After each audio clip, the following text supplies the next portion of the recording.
नमस्कार दोस्तों, आज पूरे देश के स्टूडेंट में यूजीसी कैंपस रेगुलेशन बिल एक डिबेट के सब्जेक्ट बन चुकी है, क्योंकि कुछ लोग इसे यूनिवर्सिटी कैंपस में डिस्क्रिमिनेशन के अगेंस्ट एक बहुत बड़ा कदम मान रहे हैं, तो वहीं बहुत सारे लोग इसे सवर्णों के विरुद्ध इस्तेमाल किए जाने वाले हथियार के रूप में मान रहे हैं। यह बिल इसलिए भी महत्वपूर्ण हो जाता है क्योंकि इस बिल में आखिर ऐसा क्या है जिसकी वजह से जनरल कैटेगरी के स्टूडेंट इसका विरोध कर रहे हैं।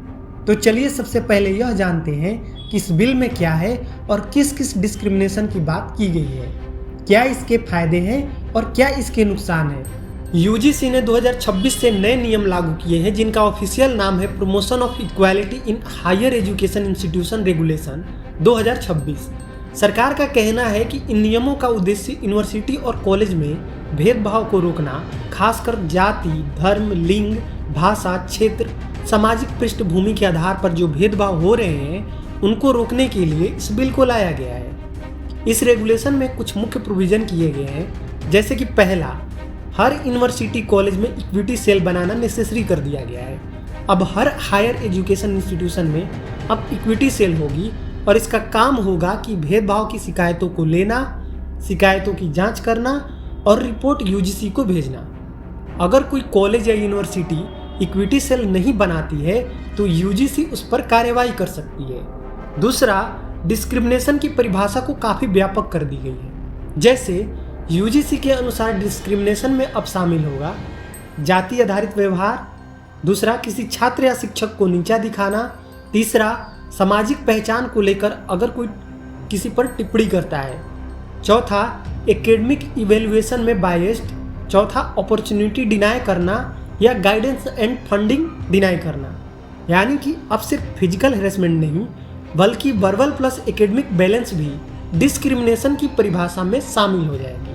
तीसरी जो बात कही गई है, फैकल्टी और एडमिनिस्ट्रेशन की जिम्मेदारी तय की गई है, जिसमें वाइस चांसलर, रजिस्ट्रार और डीन सीधे तौर पर जिम्मेदार माने जाएंगे अगर शिकायत को दबाया जाएगा या जांच में लापरवाही हुई तो।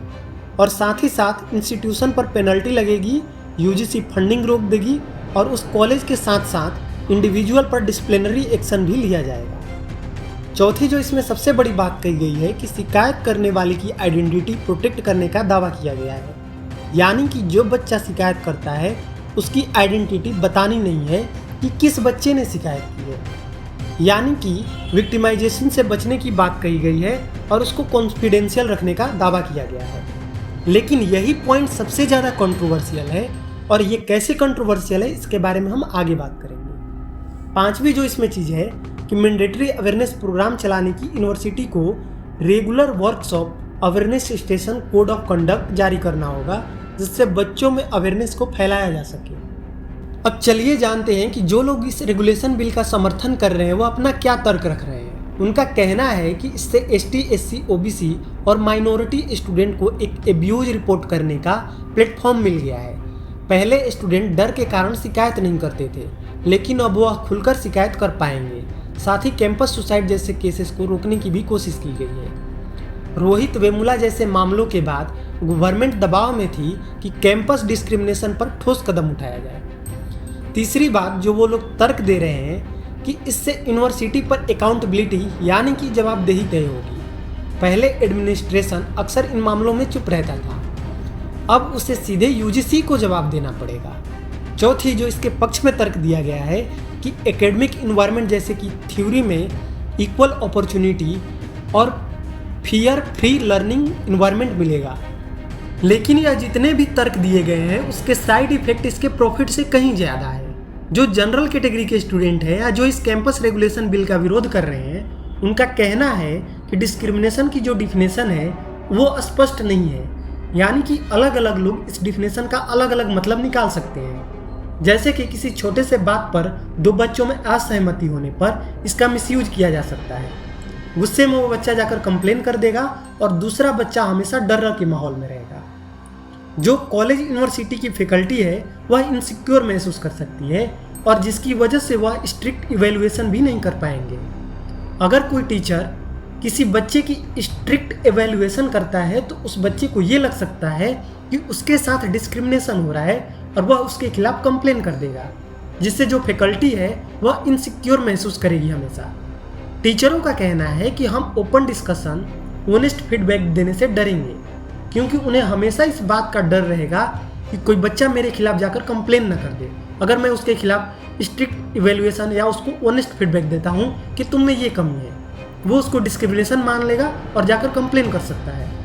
तीसरा डर है कि इसमें एडमिनिस्ट्रेशन बहुत पावरफुल हो जाएगी और इक्विटी सेल पूरी तरह से उसी के कंट्रोल में रहेगी। अब डर यह है कि अगर शिकायत एडमिनिस्ट्रेशन के खिलाफ हो तो वही लोग उसकी जांच करेंगे, यानी कि जज भी वही और इन्वेस्टिगेशन भी वही करेंगे। इससे बायस होने की संभावना हमेशा बनी रहेगी। चौथा डर है कि रेगुलेशन में कहा गया है कि कंप्लेन करने वाले की आइडेंटिटी प्रोटेक्ट की जाएगी, जो सबसे बड़ी प्रॉब्लम है कि कोई बच्चा पर्सनल दुश्मनी निकालने के लिए अगर किसी जनरल कैटेगरी के बच्चे के खिलाफ इसको हमेशा हथियार की तरह यूज करेगा, क्योंकि उसकी आइडेंटिटी तो प्रोटेक्ट रहने वाली है और यह पता ही नहीं चलेगा कि उसके खिलाफ कंप्लेन किसने किया है, जो कैंपस इन्वायरमेंट के लिए बहुत ज़्यादा इफेक्ट करेगा। और साथ ही इसमें डर यह भी है कि अब शब्द बोलने वाले सिर्फ जनरल या ओबीसी में ही नहीं है, बल्कि एसटी एससी में भी है। जैसे कि एसटी एससी के बच्चे भी जनरल वालों को नीचा दिखाने के लिए उन्हें देवी देवताओं का मजाक उड़ाते हैं, उनके धर्म के बारे में, उनके जातियों के बारे में अपमान करते हैं, तो वो उनके खिलाफ तो कोई कंप्लेन कर ही नहीं सकते। और इसके विरुद्ध में जैसे ही जनरल कैटेगरी के बच्चा कुछ बोलेगा तो उसके खिलाफ ये जाकर कंप्लेन कर देंगे, जिससे जनरल कैटेगरी के बच्चा हमेशा डर में रहेंगे।